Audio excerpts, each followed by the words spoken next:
महाराष्ट्र और झारखंड दोनों को लेकर आपका टेक क्या है? क्या वर्कआउट किया है, क्या नहीं? 2019 से कितना अलग देखते हैं, क्योंकि थोड़ी देर बाद सुपर एग्जिट पोल के नतीजे होंगे। पूर्णिमा जी, ज्यादा पीछे ना जाते हुए अगर हम 2024 जनरल इलेक्शंस की बात करें तो एक मुद्दा पूरे इलेक्शन पे हावी था कि ये संविधान बदल देंगे। अब आपने इस इलेक्शन में नोटिस किया होगा कि वो मुद्दा बिल्कुल डाइल्यूट हो चुका है। लोगों को समझ में आ चुका है कि बीजेपी ने, एनडीए ने सरकार बना ली सेंटर में, लेकिन 2024 में जनरल इलेक्शंस में सेंटर में सरकार बना ली और फिर भी कोई ऐसा संविधान बदला नहीं गया। उल्टा ज्यादा से ज्यादा माइनॉरिटीज को भी और ज्यादा से ज्यादा क्या कहते हैं SC STs और OBCs के लिए भी ज्यादा स्कीम्स आ रही हैं, उनको ज्यादा पैसा मिल रहा है। अभी जैसे आपने महाराष्ट्र में भी देखा, लाडली बहना योजना हो गई, उससे और ज्यादा फर्क पड़ा है। फिर एक नैरेटिव सेट हुआ था अराउंड हरियाणा इलेक्शन कि देखिए ये अब एक वेव चल रही है बीजेपी के खिलाफ, हरियाणा में बीजेपी हारने वाली है, लेकिन ये कुशल नेतृत्व है बीजेपी का और RSS का जो ग्राउंड पे उतरे और इतना ज्यादा माहौल होते हुए सारे क्या कहते हैं एग्जिट पोल्स उनके खिलाफ दिखा रहे थे, फिर भी वो सरकार बना गए और बिना किसी जोड़ तोड़ की राजनीति के। और साथ ही साथ मैं सेठी साहब का इसमें जवाब देना चाहूंगा। सेठी साहब, मैं पिछले 5-7 साल से ऑलमोस्ट हर मंथ बॉम्बे जाता हूं। बॉम्बे हाई कोर्ट में हम जाते हैं, ठीक है, एयरपोर्ट से बॉम्बे हाई कोर्ट काफी दूर रहता है। पिछले 2.5 साल में ही इतने ज्यादा वहां पे फ्लाईओवर्स बने हैं, कोस्टल रोड बना है, इतनी डेवलपमेंट हुई है, तो कहीं पे भी बीजेपी सरकार ने अभी मैं 4 दिन पहले 2 दिन मुंबई में थी और एक्चुअली में मैं कोस्टल टनल से गुजरी तो मुझे ऐसा लगा कि क्या अजूबा हो गया है मुंबई में। आपको लगता ही नहीं कि आप भारत में हैं? कोस्टल टनल मतलब अजूबा हो गया है। फिर किसी ने मुझे बताया, सर इस पर नरसिम्हा सर भी बताएंगे, आप भी, कि प्रपोज्ड है, वहां से आप 4 घंटे में दुबई जा सकते हैं। प्रपोज्ड है 4 घंटे में दुबई। आप सी के अंदर से एक रूट बनाने की तैयारी कर रहे हैं ताकि आवाजाही, ऑयल इधर और उधर, मतलब इस तरीके के बहुत सारे प्रोजेक्ट्स हैं जो कि प्रस्तावित है। लेकिन वो कोस्टल टनल वाकई में मेरे लिए, खुद के लिए एक अजूबा था कि क्या बना दिया हमने। और यही जो ये महाविकास अघाड़ी है, नाम में विकास है लेकिन एंटी विकास है, ये विकास होने ही नहीं दे रहे। अब आप उसमें देखिए कि जब बॉम्बे में, मुंबई में जो अपना क्या कहते हैं मेट्रो आ रहा था, तब इन्हीं के जो उद्धव ठाकरे जी के बेटे हैं वो उसके खिलाफ रोड पे उतरे हुए थे। आज वही उस मेट्रो में ट्रैवल करके तारीफ करते नहीं थकते कि देखिए मुंबई में अच्छी मेट्रो बन गई। तो कहीं ना कहीं ये लोग विकास के अगेंस्ट रहे हैं, लोगों को भी समझ में आ रहा है। और आप सारे मुद्दे छोड़ दीजिए पूर्णिमा जी, मैं कहता हूं अगर मैं मुंबई का नागरिक होता, मैं महाराष्ट्र का नागरिक होता, और देश में भी ये मुद्दा बहुत बड़ा है। आप 2014 से पहले चले जाइए, आप अगर लोकल ट्रेन में ट्रैवल कर रहे हैं तो आपके घर वालों को यह नहीं पता होता था कि आप शाम को वापस आएंगे नहीं आएंगे। इंडियन मुजाहिदीन के इतने ज्यादा मॉड्यूल्स एक्टिव थे, खासकर महाराष्ट्र में हब बना हुआ था कि हर महीने कोई ना कोई अटैक हो जा रहा था। 26/11 ऐसा अटैक था जो हम आज तक नहीं भूल सकते। सरकार ने कुछ नहीं किया। आज अगर मैं अपने देश का नागरिक होते हुए अपने देश में ही सेफ फील नहीं करता तो लानत है ऐसी सरकार पे। आज कम से कम 2014 के बाद हम सेफ फील करते हैं। 2014 से पहले सारे महाराष्ट्र वासियों को, सारे देशवासियों को यह डर होता था कि अगर हम मार्केट गए हैं, दिवाली आ गई है, दिवाली में जाते, दिवाली के समय पे मार्केट जाते हुए डर लगता था। जब आज हमें वो सेफ्टी मिल रही है, मैं कहता हूं चाहे डेवलपमेंट 1% ना हो, डेवलपमेंट तो भर के हुआ है। अगर डेवलपमेंट ना भी हुआ हो, मैं अगर सेफ फील कर रहा हूं, वो मेरे लिए सबसे बड़ा मुद्दा है। लेकिन जब आप कह रहे हैं कि भाई सब सेफ फील कर रहे हैं, तो फिर राकेश शुक्ला जी, ये नैरेटिव एक विशेष वर्ग में क्यों डेवलप करने की कोशिश की गई कि आप सेफ नहीं है? जब निशिकांत दुबे जैसे बड़े नेता, जिनकी बात को सुना जाता है झारखंड को लेकर, वो इस तरीके के बयान देते हैं कि हम NRC लागू करके रहेंगे, हम CA लागू करके रहेंगे, 60% मुस्लिम बाहर हो जाएंगे, और फिर विपक्षी पार्टियां उसको उठाती हैं। वो कहती है कि भाई आपको दिक्कत है एक विशेष वर्ग से, आप इनको चाहते नहीं कि यहाँ पर है, आप इनको भगा देना चाहते हैं। आपसे राकेश शुक्ला जी मैं अपडेट लूंगी, लेकिन उससे पहले देखिए अभी जी न्यूज स्पेशल का जो आंकड़ा आ चुका है वो क्या कह रहा है। सुपर एग्जिट पोल की सबसे पहली ब्रेकिंग, उत्तर प्रदेश में बीजेपी को 4 से 6 सीट मिलने का अनुमान इस वक्त जताया जा रहा है। सुपर एग्जिट पोल की ये पहली ब्रेकिंग AI जनरेटेड, बीजेपी को 4 से 6 सीटें मिलने का अनुमान है। इसके साथ ही महाराष्ट्र को लेकर आयंस और मैट्राइज का एग्जिट पोल भी सामने आ चुका है। वो क्या कहता है जी न्यूज का? फिलहाल आपने देखा नंबर क्या दिखा रहा है उत्तर प्रदेश उपचुनाव को लेकर, महाराष्ट्र को लेकर LOK पोल का एग्जिट पोल क्या कहता है, उसके नंबर्स आपके सामने रखूंगी। लेकिन किस तरीके से ये आंकड़े अभी दिखा रहे हैं, क्या होने वाला है महाराष्ट्र और झारखंड में?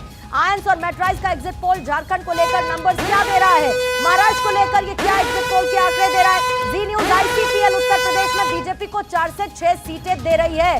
जाहिर बात है उत्तर प्रदेश का उपचुनाव बीजेपी के लिए साख का विषय। एबीपी मैट्राइज, महायुति को 48%, एमवीए को 42% और अन्य को 10%। एबीपी मैट्राइज का सुपर एग्जिट पोल इस वक्त ये बताता है जहां पर महायुति 48% के साथ है, एमवीए 42% के साथ है और अन्य के खाते में 10% है।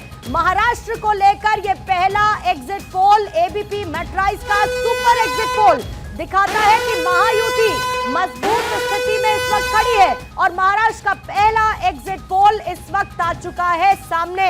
महाराष्ट्र में बीजेपी गठबंधन की सरकार, बीजेपी गठबंधन को 150 से 170 सीटें। मैट्राइज का ये एग्जिट पोल बता रहा है कि महायुति मजबूत स्थिति में सरकार बनाते हुए इस वक्त नजर आ रही है।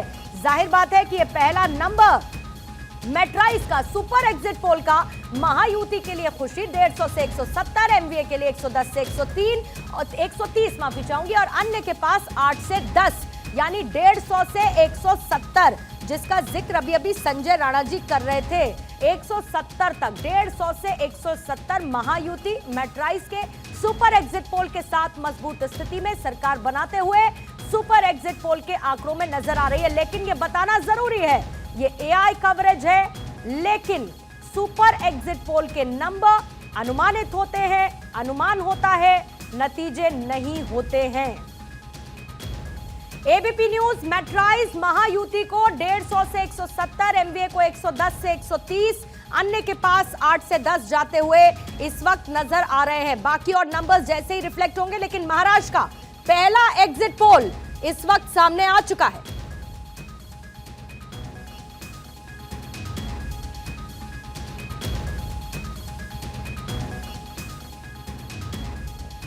तो अन्य के खाते में 8 से 10 सीटें। मैट्राइज के सुपर एग्जिट पोल के इस आंकड़े में महाराष्ट्र चुनाव में बटेंगे तो कटेंगे से लेके एक है तो सेफ है जैसे नारे दिए गए, डरोगे तो मरोगे जैसे नारे दिए गए, औरंगजेब से लेकर धर्म युद्ध, धर्मद्रोही जैसी बातें की गई, वोट जिहाद का जिक्र किया गया, बॉयकॉट, मुस्लिम समाज का जो बीजेपी के पक्ष में वोट करेगा, इस तरीके की तकरीरें दी गई, जहरीले सांप जैसे बयान सामने आए, 15 मिनट, गद्दार, कैश कान, बिटकॉइन स्कैम, ये तमाम ऐसे मुद्दे रहे जो कि महाराष्ट्र के चुनावों में छाते हुए नजर आए। लेकिन पहला एग्जिट पोल महाराष्ट्र को लेकर आ चुका है सामने। मैट्राइज ये कह रहा है कि महाराष्ट्र में बीजेपी की सरकार, महायुति की सरकार महाराष्ट्र में बनती हुई दिख रही है और उत्तर प्रदेश में जी न्यूज, आईसीपीएल बीजेपी को मजबूत स्थिति में दिखा रहा है। यूपी में एनडीए को 7 सीट, इस वक्त मैट्राइज को समाजवादी पार्टी 2 सीटों पर, अखिलेश यादव बड़े अग्रेसिव आज नजर आए और साथ ही आरोप बीजेपी पर लगाया, अफसरों का बेजा इस्तेमाल, गुंडागर्दी कर रही है बीजेपी, ये आरोप अखिलेश यादव की तरफ से लगाया गया। लेकिन एनडीए को 7 सीट, मैट्राइज के पहले आंकड़े समाजवादी पार्टी को 2 सीटें इस वक्त देते हुए नजर आ रहे हैं। जैसे ये नंबर्स बदलेंगे फौरन इस ब्रेकिंग को सुपर एग्जिट पोल की एक बार फिर से आपके सामने लेकर आऊंगी। लेकिन राकेश शुक्ला जी, पहले नंबर्स इस वक्त सुपर एग्जिट पोल के आ चुके हैं जो महाराष्ट्र में महायुति को मजबूत और सरकार बनाते हुए दिखा रहे हैं। आपका टेक पहले और फिर उसके बाद नरसिम्हा साहब आपसे भी मैं इस पर प्रतिक्रिया लूंगी। राकेश शुक्ला सर।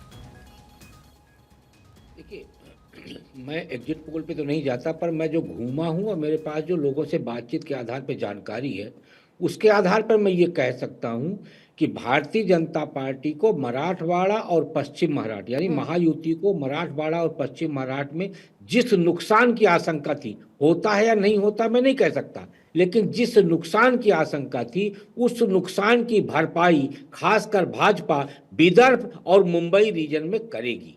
और यदि विदर्भ और मुंबई रीजन में जो पिछले चुनाव में उसके पास 15 सीटें कम हुई थी विदर्भ में, उन 15 सीटों को अपग्रेड करने के लिए 50 सीटों पे राष्ट्रीय स्वयंसेवक संघ 50 सीटों पे बड़ी मुस्तैदी से लग गया था जुलाई अगस्त में ही, जब जून में लोकसभा चुनाव का नतीजा आया था। उसके बाद घर घर दस्तक अभियान शुरू किया गया संघ की तरफ से।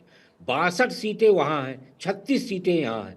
इन 36 सीटों में एकनाथ शिंदे और भारतीय जनता पार्टी जो पहले से बेहतर करते रहे हैं, यदि इस बार भी जैसे उद्धव ठाकरे के लिए सिंपैथी एक्सपायरी हो रही है। यदि यहाँ भी अच्छा प्रदर्शन रहा तो मुझे लगता है ये जो आंकड़ा दिखाई दे रहा है वो कहीं ना कहीं मेरे पास जो फीडबैक है उससे मैच करता है। ठीक है जीवीएल सर, दिल्ली में बड़ा स्मॉग है, धुंध है, खांसी आ रही है, कहते हैं कि मुंबई महाराष्ट्र में भी थोड़ा बहुत पोल्यूशन है, उसकी हम बात नहीं करते, लेकिन आंकड़े पहले जो सुपर एग्जिट पोल के हैं क्या उस धुंध को हटा रहे हैं? मैं आपके पास सर लौटूंगी। देखिए आर भारत मेट्राइज का क्या इस वक्त आंकड़ा दिखा रहा है, एनडीए 7, इंडिया 2 और अन्य के पास 0 उत्तर प्रदेश का ये सुपर एग्जिट पोल। एनडीए यहां पर एक बार फिर से मजबूत, आर भारत मेट्राइज 7 दे रहा है एनडीए को और इंडिया अलायंस को, यानी कि विपक्षी अलायंस को 2 सीटें, अन्य के खाते में कुछ नहीं है। अलायंस में इसमें समाजवादी पार्टी भी शामिल है और एनडीए 7 मजबूत स्थिति में। एक बार आर भारत मेट्राइज के इस सर्वे के साथ इस एग्जिट पोल के सुपर एग्जिट पोल के आंकड़े यहां पर भी एनडीए को मजबूत स्थिति में दिखा रहे हैं, यानी महाराष्ट्र और उत्तर प्रदेश को लेकर जो नंबर्स आए दोनों ही जगह बीजेपी की बल्ले बल्ले। सुपर एग्जिट पोल के इन आंकड़ों में एआई कवरेज है ये भारत 24 की। जीवीएल सर आपके पास आते हुए धुंध हट रही है लग रहा है? हमारे सामने बिल्कुल साफ नजर थी। हम कभी इसको उस नजरिए से नहीं देखे। पॉलिटिकली और जनता का जो रुख है इस चुनाव में बिल्कुल स्पष्ट था। कहीं कोई कंफ्यूजन की, कहीं कहीं हेजीनेस की कोई गुंजाइश नहीं थी। बड़ी जीत की आशा हमको पहले भी थी और ये एग्जिट पोल के रुझान भी इसी प्रकार दिखा रहे हैं। बट लेकिन देखिए 5 साल का हमारी जो पहले टर्म में जिस प्रकार हमसे सरकार छीना गया, कई लोग कहते हैं कि उद्धव के प्रति कोई हमदर्दी है। हमदर्दी किस बात के लिए है? क्योंकि हमारे साथ वो सरकार हमारे साथ चुनाव लड़े पिछली रिपब्लिक बार। टीम के मेरे सामने आंकड़े हैं, उनको जरूर मुझे इस वक्त बताना होगा। महायुति 137 से 157, एमबीए के पास 126 से 146, बहुत क्लोज मैक्सिमम नंबर्स पर महायुति एमबीए नजर आ रही है। मैक्सिमम नंबर्स पर इस वक्त 157, 146 और 11 का यहां पर डिफरेंस है। अन्य के पास 2 से 8। रिपब्लिक पी मार्क का ये सर्वे महाराष्ट्र को लेकर सुपर एग्जिट पोल के आंकड़े, महायुति 137 से 157, एमवीए 126 से 146, अन्य 2 से 8। जीवीएल सर अपनी बात को पूरा कीजिएगा, लेकिन उत्तर प्रदेश उपचुनाव के जो नंबर्स आ रहे हैं ना सर, मुझे लगता है वो बड़ा ब्रीदर होंगे आपके पास, क्योंकि लोकसभा चुनावों में उत्तर प्रदेश ने एक बड़ा डेंट दिया था बीजेपी को और आज इसको नकारना मुझे लगता है ठीक नहीं होगा। उपचुनाव कहीं ना कहीं साख का विषय बीजेपी के लिए थे, क्योंकि विधानसभा चुनाव भी आगे होने हैं वहां पर।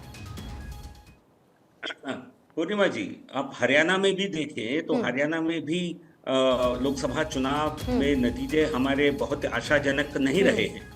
बट लेकिन जिस प्रकार विधानसभा चुनाव में मोदी जी के नेतृत्व में हम चुनाव लड़े हैं, अभी भी सभी राज्यों में मोदी जी के नेतृत्व में झारखंड में भी सर, झारखंड में भी सॉरी सर आपको रोक रही हूं, मुझे ये नंबर्स बताने होंगे। झारखंड में बीजेपी गठबंधन की सरकार, मेट्राइज इस वक्त सुपर एग्जिट पोल के आंकड़े क्या दे रहा है? मेट्राइज कह रहा है झारखंड में भी बीजेपी गठबंधन की सरकार। नंबर्स क्या है? जल्दी से इस वक्त नंबर दिखाएंगे सुपर एग्जिट पोल के आंकड़ों में। एनडीए कहां पर इस वक्त खड़ा हुआ झारखंड में नजर आ रहा है? अभी तो सिर्फ सिंगल लाइन है कि झारखंड में एनडीए की सरकार, एनडीए को 45 से 50 सीटों का अनुमान मेट्राइज के सर्वे में इस वक्त दिख रहा है। सुपर एग्जिट पोल के आंकड़ों में 45 से 50 एनडीए के पास। जरा स्क्रीन पर पूरे नंबर्स जल्दी रखिए, क्योंकि एनडीए को कितने मिल रहे हैं 45 से 50, लेकिन बाकी के खाते में सुपर एग्जिट पोल के आंकड़े क्या कहते हैं ये जरूर देखना होगा। फौरन जैसे ही नंबर आएंगे उनको आप तक पहुंचाऊंगी। उससे पहले जीवीएल सर अपनी बात को जल्दी से पूरा करेंगे सर। देखिए, जिस प्रकार हरियाणा के नतीजों ने, विधानसभा के नतीजों ने जनता के, भारतीय जनता पार्टी के प्रति, हमारे नेतृत्व के प्रति जो उन्होंने अपनी विश्वसनीयता जताई है, इसी प्रकार महाराष्ट्र में भी हमको सेटबैक मिला था लोकसभा चुनाव में। उत्तर प्रदेश में भी हमें मानना पड़ेगा कि हमें सेटबैक हुआ है। बट लेकिन वो एक भ्रमित करने की, जनता को भ्रमित करने की, कुछ वर्गों को हमसे दूर करने सिंगल की लाइन जो उनका नैरेटिव काम किया, सिंगल लाइन तो नैरेटिव काम किया था, जो अभी दूर हो गया। जो गया, आप जिस ठीक है, और हरियाणा के बाद तो कोहरा की बात डेफिनेटली कर आप रहे ये हैं। कह पाने की स्थिति में है कि वो जो नैरेटिव सेट किया था वो दूर हो गया, ऐसा बीजेपी को लगना भी चाहिए, क्योंकि हरियाणा में जो बातें कही जा रही थी कांग्रेस की सरकार, उससे ठीक उलट हुआ, बीजेपी ने वहां पर इतिहास रचा। जल्दी से संजय राणा जी, एक बार आपके पास आते हुए, अभी जो नंबर शुरुआती दौर पर सुपर एग्जिट पोल के सामने आ रहे हैं, मतलब एक है तो सेफ है? बिल्कुल पूर्णिमा, देखिए जैसे मैं बता रहा था, पिछले बार का आप चुनाव देखेंगे तकरीबन 42.16% युक्ति का, यानी भारतीय जनता पार्टी और शिवसेना का वोट परसेंटेज था, और सीट आपकी 161 थी। अगर 48% जो दिखा रहा है या 45% भी होता है तो एक तरफा सुनामी होगी। सीट कम से कम 160 से 170 से नीचे नहीं आनी महाराष्ट्र में। और जब हम चर्चा करते हैं झारखंड की, देखिए झारखंड में हमें ऐसा लगता है कि भारतीय जनता से थोड़ी सी चूक हो गई है। अगर शिबू सोरेन साहब अरेस्ट ना होते और उनकी वाइफ अगर प्रचार ना कर रही होती तो यहां पे भी 65 सीटें पाते कम से कम। सॉरी, हेमंत सोरेन जी का, तो ये 65 सीट भारतीय जनता पार्टी को मिलती, जो थोड़ी बहुत सीटें कम हो रही है, तो थोड़ा सा जो आदिवासी सिंपैथी है वो टूवर्ड्स जो गठबंधन में चला गया है। अदरवाइज यहां पे भी बहुत बड़ी सुनामी आती, और जो भारतीय जनता पार्टी जो भी थोड़ा बहुत थोड़ी सी पीछे दिख रही है इन टर्म्स ऑफ नंबर्स की बात कर रहे हैं, तो सरकार बना रही है नंबर्स में, वो बिल्कुल 65 और 70 के ऊपर चली जाती झारखंड के अंदर भी। लेकिन हाँ, महाराष्ट्र बड़ा दिलचस्प होगा। जैसे मैंने बोला है कि इस समय दोनों स्टेट में जनता ने यह देखा है कि देश में सरकार को काम क्या कर रही है, उसका कमिटमेंट क्या है, उसकी योजनाएं क्या है, उसकी सोच क्या है, उसके विचार क्या है, जनता के लिए क्या सोच रही है। और एक बात से मैं इत्तेफाक रखता हूं, दहिया साहब ने बहुत अच्छी बात बोली, सुरक्षा की भावना। मैं उस समय मुंबई में पढ़ता था, उस समय मुंबई में रहता था जब ये बम ब्लास्ट हुए थे, ट्रेन में बम ब्लास्ट हुए थे, तो उसी समय रहता था। वाकई एक सिक्योरिटी नहीं होती थी, और दिल्ली आने से मैं भी डरता था। हर जगह बोला जाता था कि भाई लवारिस वस्तु को हाथ ना लगाए। तो वो चीजें बदलाव है, ये बदलाव जनता को दिख रहा है। Rana sir, with permission, Shailendra sir जल्दी से 30 सेकंड, सेठी साहब 30 सेकंड, फिर मुझे एक ब्रेक के लिए रुकना है। जी पूर्णिमा जी, देखिए अगर यूपी उपचुनाव की बात करूं तो कि करहल मेरा नेटिव कॉन्स्टिट्यूंसी है, तो समाजवादी पार्टी मेरे हिसाब से सिर्फ 2 सीट्स पे स्ट्रांग दिखती है फाइट में, करहल और कुंदर की, वहां पे उसका अपर एज है। बाकी 9 में से 7 सीट पे जो है बीजेपी को अपर एज है, ऐसा मेरा आकलन है। रहा सवाल झारखंड का, झारखंड में इस बारी जो पहले भाजपा से चूक हुई थी अलायंस बनाने में, आजसू को भी साथ लिया है, जेडीयू को भी साथ लिया है, और आपका जो रामविलास वाली पार्टी को भी साथ लिया है। तो मेरा ये आकलन है कि झारखंड में जो बहुत अपर एज है, झारखंड में कोई उस तरह का नुकसान नहीं होने वाला। और रहा प्रश्न इस बात का जो महाराष्ट्र का, महाराष्ट्र में मैं फिर कह रहा हूं कि बीजेपी जो है सिंगल लार्जेस्ट पार्टी बनेगी और अपनी सारी परफॉर्मेंस को इंप्रूव करेगी।